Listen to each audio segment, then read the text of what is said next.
LTX 2.5 is out. It is an open weights video model from LTX, the company that spun out of Lightrix, and it shipped with day one support inside ComfyUI. This video covers three things: what LTX 2.5 is, what is new compared to LTX 2.3, and how to actually run it node by node in two workflows, text to video, and a 2-image workflow that generates the shot between a first frame and a last frame.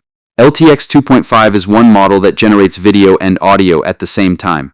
The download is a 22 billion parameter diffusion transformer, a video VAE, an audio VAE, a vocoder, a duration head, and a custom Gemma 412B text encoder. It is open weights. You download the files and run them on your own machine so nothing leaves your computer.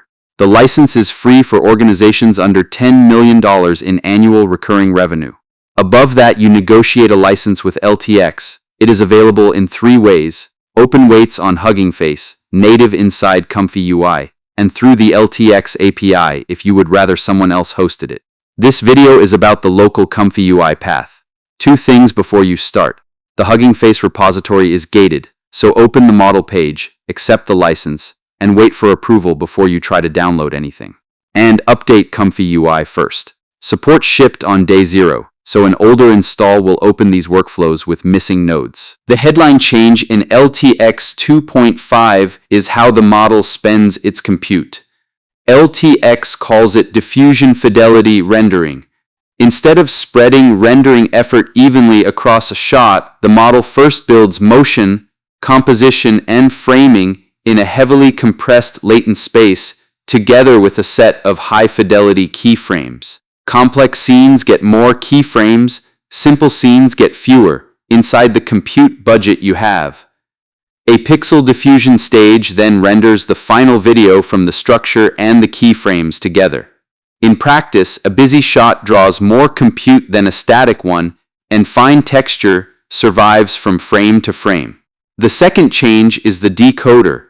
LTX 2.5 replaces standard VAE decoding with a diffusion video decoder. A normal VAE is trained on reconstruction loss, which averages out high-frequency detail, and faces and lettering are made of exactly that detail.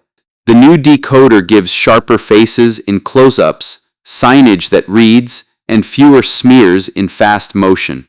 It costs more decode time and more VRAM. Third, native multishot. One generation can produce several connected shots that hold the character, the environment, the lighting, the voice, and the style across the cuts. You are no longer stitching separately generated clips together and hoping the face matches. Before we open anything, let us get the files in the right place.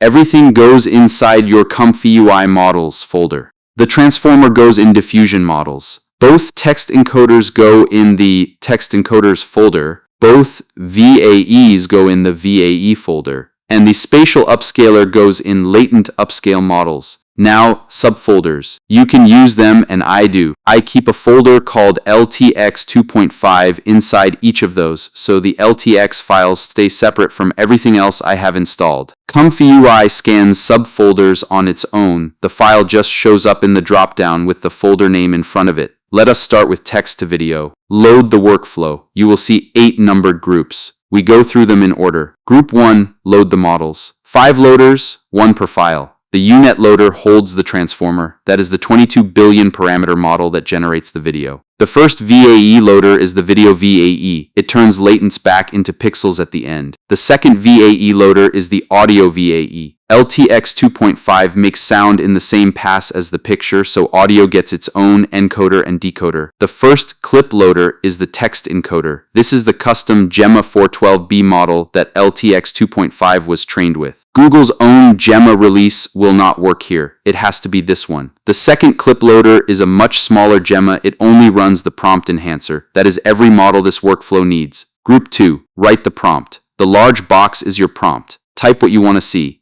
Everything else in this group is the prompt enhancer. That is new in LTX 2.5. You write something short. The small Gemma model expands it into a detailed prompt. The Boolean node turns it on and off. True sends the expanded version, false sends exactly what you typed. The preview node shows you what the enhancer actually wrote. Read that preview. It is the fastest way to learn what this model responds to. Group 3. Encode the prompt. 2 text encode nodes, 1 positive, 1 negative. The negative box is already filled with things like video game, cartoon, and ugly. Leave it. Both feed the LTX V conditioning node. That node stamps your frame rate onto the conditioning so the model knows how fast the shot is meant to play. Group 4. Set the size and length. The resolution selector picks your output size. You give it an aspect ratio and a megapixel target. It returns a width and a height. Set the multiple to 64. Here's why that matters. Stage 1 of this workflow samples at half your chosen size. Stage 2 doubles it back up. The 2 divide by 2 nodes are what do the halving. LTX needs both dimensions to divide by 32. At multiple 64, the halved size still does. At multiple 32, it may not, and your output gets silently cropped. Duration and frame rate are plain number nodes. The math node beside them computes the frame count. Frame rate times duration plus 1. That plus 1 is not optional. This model expects an odd frame count. Group 5. Build the empty latent. The empty latent video node creates the blank canvas the model will fill. The empty latent audio node creates a matching blank soundtrack. The concat node joins them into one audio-video latent. That single joined latent is what LTX 2.5 samples. From here, picture and sound travel together. Group 6. Stage 1. Sampling. 4 small nodes feed the sampler. Random noise supplies the seed. The sampler is set to Ebler ancestral. The manual Sigma's node holds the step schedule. 8 steps tuned for the distilled model. Do not change those numbers unless you also change the model. The dual CFG guider takes the model in both prompts. Its 2 guidance values sit at 1 because the distilled model does not need more. The advanced sampler runs the pass. Then the separate node splits the result back into a video latent and an audio latent. Group 7. Stage 2. Upscale and refine. This is what makes the output sharp. The latent upsampler doubles the video latent, using the spatial upscaler model you downloaded. That happens in latent space, not in pixels. The audio is joined back on, and a second sampler runs a short pass. Look closely at its Sigma schedule. It starts at 0.85, not 1.0. 3 steps. That is the whole trick.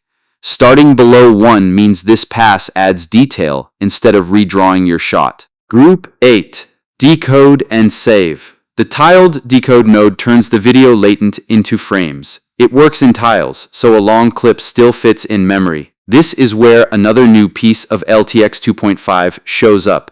The decoder is a diffusion decoder now, not a plain VAE. That is why faces hold together in close-up and why lettering stays readable. The audio decode node turns the audio latent into a waveform. Create video combines frames and audio at your frame rate. Save video writes the file. That is the entire text-to-video pipeline. 8 groups. Now the prompt I am running. It is on screen and it is in the description. 6 things go into a good LTX 2.5 prompt. Shot type, scene and lighting, action, character detail, camera movement, and audio. Write it as 1 paragraph. Present tense, 4 to 8 sentences. Show emotion through physical detail instead of labels. A jaw tightening, not the word sad. Put dialogue in quotation marks and name the language and the accent. And always describe the sound. This model generates audio. Silence in your prompt is a wasted channel. 1 note. I have the enhancer switched off for this run because the prompt is already detailed. Turn it on when your prompt is a single line. Here is the result. You actually came.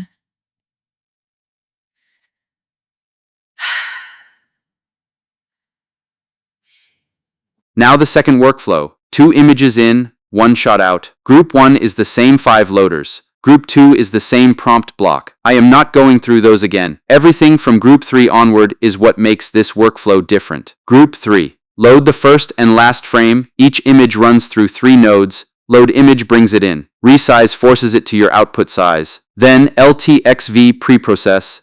That node applies a light compression pass so your still matches the statistics the model was trained on. Skip that one and your first frame looks pasted on. It is the most common mistake with this workflow. Group 5 is where the images become guides. 2 add guide nodes do all the work. The first one pins your opening image at frame index 0. The second pins your closing image at frame index -1. -1 counts back from the end. Both sit at strength 0.7. That holds your endpoints while leaving room for real motion. Push toward 1 to hold the exact frames harder. Drop toward 0.5 if the result looks like a stiff crossfade instead of a shot. Group 6. Custom audio. This one is optional. Load audio brings in your track. It gets encoded into an audio latent, then frozen with a mask. The mask value is the only knob that matters. At 0, your audio is locked and the model animates to it. Around 0.3 to 0.5, your track guides the result while the model adds its own Foley. At 1, your audio is ignored and regenerated. Group 7. Guidance controls, also optional. The lower loader is bypassed. Press Ctrl B to switch it on when you have one. Spatiotemporal guidance cleans up rigid objects that break apart during motion. 0 is off. Modality guidance controls how tightly the picture follows the audio. Raise it to 3 whenever you supply a real track, or the model will ignore it. Each of these adds a forward pass per step, so each one roughly doubles your sampling time. Turn on one at a time. Groups 8 and 9. This is the part people get wrong. After stage 1, a crop guides node strips the guide frames back out of the latent. That has to happen before the upscale.